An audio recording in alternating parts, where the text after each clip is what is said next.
मास India live में आपका स्वागत है। दौलताबाद में मिल्लत बचाओ तहरीक कमेटी और राष्ट्रवादी अल्पसंख्यक के जिला कमेटी की जानिब से दौलताबाद पुलिस स्टेशन में नबी सल्लल्लाहु अलैहि वसल्लम की शान में गुस्ताखी करने वाले रामगिरी महाराज के खिलाफ निवेदन देकर एहतजाज दर्ज कराया गया और इसके निषेध में दौलताबाद वासियों ने अपने कारोबार को बंद रखकर अपने गुस्से का इजहार किया। निवेदन में गुस्ताख रामगिरी पर 3 दिन में कार्रवाई करके कैफर किरदार तक पहुंचाने की मांग की गई। इस वक्त गांव के सभी सियासी और समाजी लीडरान मौजूद थे। मास इंडिया के साथ फरीद शेख की रिपोर्ट। मास इंडिया लाइव में मैं आप तमाम लोगों का इस्तकबाल करता हूं। फरीद शेख दौलताबाद से। आज दौलताबाद पुलिस थाने के अंदर आप सल्लल्लाहु अलैहि वसल्लम को लेकर के जो बेहुरमती हुई, जो महाराज ने जो बयान दिया है, उसको लेकर यहाँ पर दौलताबाद के सकल मुस्लिम समाज की तरफ से और मिल्लत बचाओ तहरीक कमेटी की ओर से यहाँ पे एक निवेदन सादर किया गया। उसकी जानकारी लेने के लिए यहाँ पे हमारे दौलताबाद के पूर्व ग्राम पंचायत सदस्य तथा राष्ट्रवादी के जिला अध्यक्ष लईकुद्दीन साहब है और अब्दी मंडी के सरपंच है और मिनाज भी और तमाम समाज सेवक नौजवान लोग हमसे जुड़े हैं। मैं इनसे थोड़ी जानकारी लेना चाहूंगा। क्या कंप्लेंट दी आपने? क्या जानकारी ये दी है जो हुआ जी रामगिरी नारायण गुरु महाराज का, महाराज तो नहीं कहेंगे उनको क्योंकि महाराज की बहुत प्रति बड़ी होती है और हरकत जैसी उन्होंने करे तो एक ढोंगी बाबा उनसे जो है तो अपन यही उल्लेख करेंगे उनका, क्योंकि आप सल्लल्लाहु अलैहि वसल्लम की शान में जो गुस्ताखी करे हुआ है इसको कोई भी नौजवान बर्दाश्त करने वाला नहीं है और उनके ऊपर गुनाह दाखिल करो, ये कड़क से कड़क कार्रवाई करो और उनको जल्दी अटक करो। ये हमने उनको मेमोरेंडम दिया है, निवेदन दिया है और अगर वो नहीं करते तो लोकशाही मार्ग से हम रास्ता रोको आंदोलन धरने प्रदर्शन यहाँ पर करेंगे।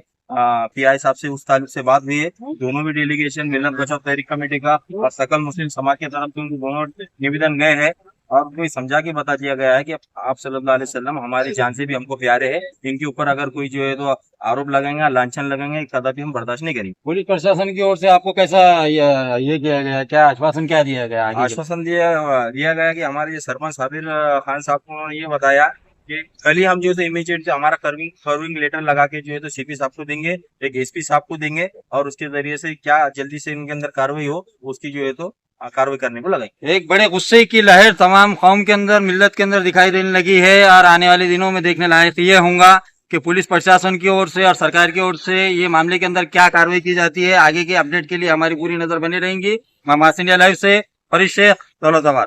थोडं आमचे जे सकाळपासून जे व्हॉट्सअप सोशल मीडियावर जे प्रसारित होत आहे पूर्ण युवकांची जे जीव असा मुठीत धरले गेल्यासारखे जीव त्यांचं दुखावलेलं गेलेलं आहे का आता असं काय करायचं, आम्ही काय करायचं?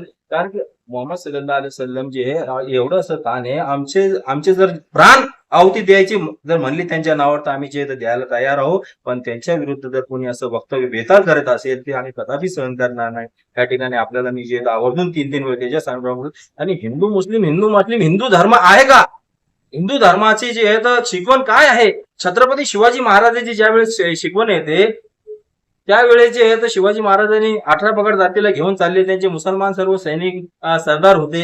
तर मग हे राजकारणी लोक वारंवार मुसलमानांचा उल्लेख करून, वारंवार अफजल खानाचा उल्लेख करून, वारंवार औरंगजेब यांचा उल्लेख करून जे आहे तो मुस्लिमांची भावना का दुखावतात?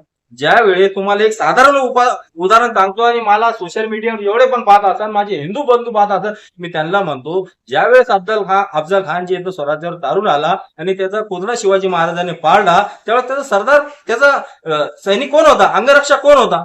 तो कृष्ण भास्कर कुलकर्णी होता। मुसलमानाने जे आहे तर शिवाजी महाराजांवर कधी तलवार उघडली नाही साहेब, ती तलवार जी आहे ते कृष्ण भास्कर कुलकर्णीने उघडलेली आहे, ते पण हिंदूच होते। मग याच्यातून अर्थक बोध काय नेतो? त्या जाती धर्मामध्ये जे काही तेढ नव्हतं, हे तेढ निर्माण करण्याचं काय हे करू लागले। छत्रपती शिवाजी महाराज त्यांच्या आईजवळ गेले आणि सांगितलं की अफजल खानाचं काय झालं, मासाहेब मारला गेला। मी या संपूर्ण वक्तव्याचं जे या ठिकाणी शेअर करतो आणि आपणास विनंती करतो जी महाराजला बेताल वक्तव्य करणाऱ्याला कडकच्या कडक जे त्याच्यावर कारवाई करा। दोन समाजामध्ये तेढ निर्माण होईल असं यांनी वक्तव्य केलेलं आहे।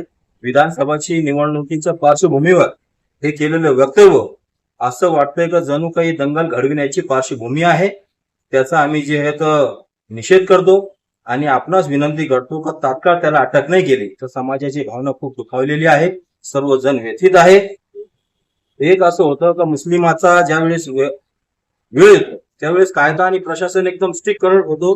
जसं का मौलाना हजारी, मुफ्ती हजारी, फक्त त्यांनी कुत्ता हा शब्द जे व्हिडिओ मध्ये प्रयोग केला आज ते 5 ते 6 महिन्यामध्ये जे जेलामध्ये आहे, अजून त्यांची जामीन झालेली नाही आहे.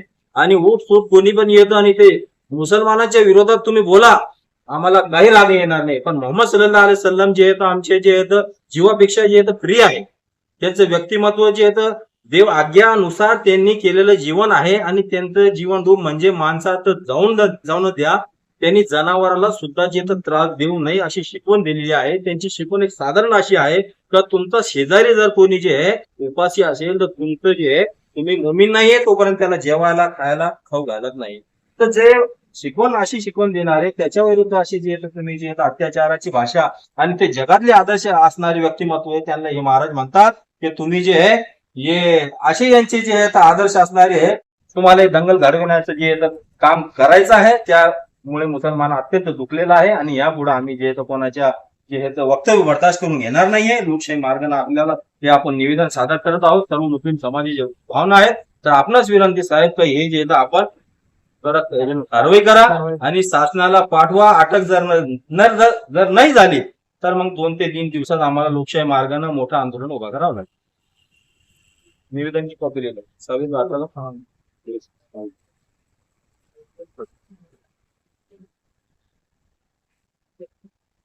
भाई देखो अब ये तो एक भाग होगा सिस्टम का.